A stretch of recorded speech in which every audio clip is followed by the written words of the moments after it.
very different from my usual content. Today I'm going to be reacting to an episode of Hoarders, specifically a doll collector turned into a hoarder. So it's very fitting for my channel because I'm also a doll collector. I will preface that this is going to be kind of a serious video because there's a lot of emotional labor attached to hoarding, and I'll share my firsthand hoarder experiences with you guys too. You went through 50 dolls just now. You've got 18,000. 18,000. You fight us about everything. The editing is so dramatic.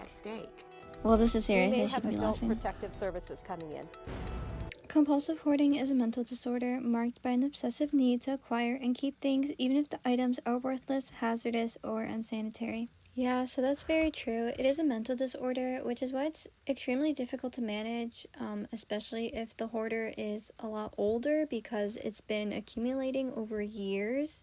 I used to work for an elderly lady, helping her clean her house, like the dishes and sweeping, small stuff like that because she's elderly. But she was a hoarder. Luckily, her house was not nearly as bad as the homes on this show, but it was still really bad.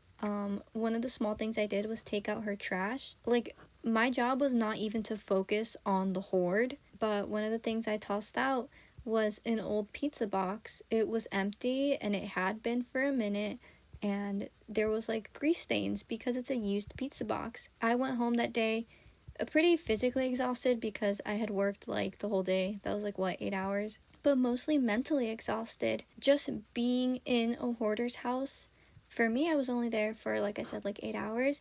I cannot imagine being the family and having to live there. I could never. Like I said, 8 hours was way too much for me. Your environment greatly affects your mental health. I went home very mentally exhausted, not really wanting to go back to work there again. But then the family notified me that the elderly woman went into the garbage in the alley and got back the pizza box. And when I saw it in her home again, it was just on the pile of her hoard. And I I quit after that. I can't. I literally could not. Oh, that's Hairtastic Barbie in purple. She actually has a lot of good Barbies, though. Michelle explains that there were quite a few different factors contributing to why she has so many dolls, and I'm sure other collectors can probably relate. Michelle talks about some of the reasons why she has so many dolls. A lot of them were gifts from friends and family, so they're also sentimental. Getting those eBay bidding highs, thrill the hunt,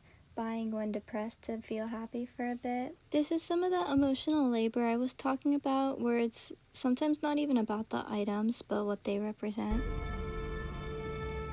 I'm Maurice, Michelle's husband. Michelle's husband has turned to alcoholism as like a stress relief or a way to cope with living in this hoard. He explains that he feels like his life is just kind of being wasted away. On his second DUI, he finally got sober, but his family doesn't want him to relapse or have the alcohol literally take him out.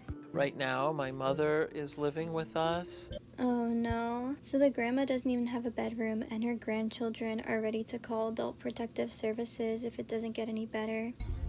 If my mom's not going to talk to me ever again because I called Adult Protective Services on her. This is literally tearing their family apart. All of this over her items. I'm genuinely so glad, though, that they decided to accept help and they're ready to make a change. I'm Dr. Melba Green. I'm a board-certified psychiatrist specializing in hoarding behaviors. So when you look at this, what do you see? Looks like junk. Dr. Green asks the best questions. Obviously, she's a professional and she's done this before. What I love is that she never makes them feel bad for their living situation. She's really just trying to understand and help. I think part of it, the last couple of years, have been in depression because of his DUI. The editing is too funny, but also, like, there's no way she said that. Michelle, that's your husband. So the hoarding has clearly caused a lot of tension within their marriage. Kudos to them for still sticking together in their marriage during this, but they're not the kindest to each other. Obviously, it's a very, very difficult and extreme situation, but like, guys, don't talk to each other like that. Wait, they have a dog? Bruh. Hey, Mom? Right. So I actually cut out like all the clips of the grandma. I really don't want to deal with her. She is just emotionally immature. She also blames literally everything on the husband, saying that he's the reason why the kids left, that his alcoholism caused all these problems. When it's like, guys, leave this man alone. He's been sober. If he goes back to drinking again, everybody loses. Real and true. This is not the time to be pointing fingers at people, but to be working together. Oh, Keeper, she's one of a kind. Keeper. Yeah. I wouldn't give away my dolls either. But she has 18,000.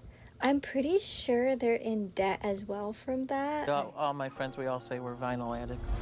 Yeah, that is pretty relatable. Your friends and who you surround yourself with normalizes so much in your life. Michelle specifically said that her and her friends joke that they're vinyl addicts, and it's like, yeah, they're joking, but you know, every joke holds a bit of truth. Michelle had also joked that she had to get like her doll fix or her vinyl fix, and it's like, this is why a lot of jokes, they're really not even jokes, and they're saying it because it's true. With the way our brains work, I think we just need to be careful with what we say, because a lot of the people on Hoarders, they know that they're hoarders. It's something that they tell themselves all the times, and when their family says it to them, they take it with pride. So then by the time they're on the show, it doesn't even faze them, and that's often why they have a really hard time separating themselves from their hoard, because they've already identified as hoarders.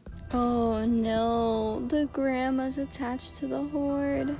Okay, I left in literally one grandma clip because I do want you guys to see how she's kind of taking this. They just found out that she is a hoarder as well. This clip is coming right after she made a comment about not wanting to be alive anymore.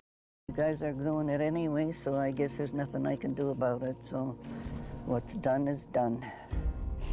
I'm really glad that they have professionals here to help them, because the grandma literally does not have a bedroom and sleeps on the recliner. I understand that change and this amount of change is a lot.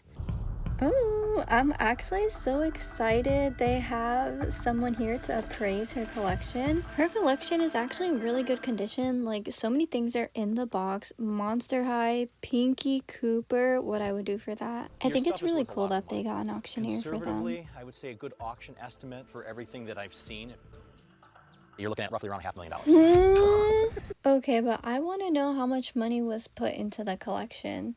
But $500,000 is crazy. They're going to be sending them to be auctioned off, and that's awesome. That reveal also dissolved the tension between the husband and wife, and I think that's really amazing that they're able to rekindle. But I think I can part with them, and I just have to tell myself they're pieces of plastic. I am very proud of Michelle. She's come a long way. Now time for the reveal. Yay! It looks so much better. I love how they displayed a lot of her Barbies and that she was able to keep quite a bit of them. This is definitely that breath of fresh air that the family needed. There was also a short update on how the family was doing a few months afterwards. The grandma sadly passed away, so may she rest in peace.